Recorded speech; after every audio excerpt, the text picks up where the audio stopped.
40 দিনের মার্কিন ইসরায়েলি বিমান হামলার ক্ষত এখনো বয়ে বেড়াচ্ছেন ইরানের লাখ লাখ মানুষ। এরই মধ্যে বুধবার শেষ হচ্ছে 2 সপ্তাহের যুদ্ধবিরতির মেয়াদ। সমঝোতার জন্য ওয়াশিংটন তেহরানের রূপরেখা চূড়ান্ত না হওয়ায় ফের তাড়া করছে যুদ্ধ আতঙ্ক। ইতোমধ্যেই বিমান হামলা ও ইন্টারনেট সংযোগ বিচ্ছিন্ন থাকায় ব্যাপক ক্ষয়ক্ষতির শিকার লাখ লাখ মানুষ। তবে যুক্তরাষ্ট্র আবারও যুদ্ধ করলেও বর্তমান শাসন ব্যবস্থাকে উৎখাত করতে পারবে না তা বুঝে গেছেন ইরানের সাধারণ মানুষ।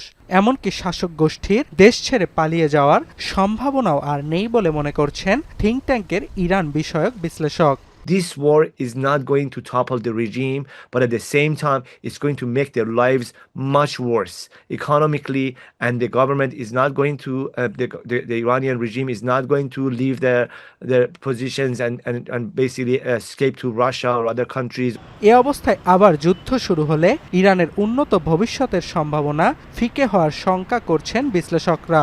They were promised a better future, but instead, they got the threat of destruction of infrastructure and then them being sent back to the Stone Age.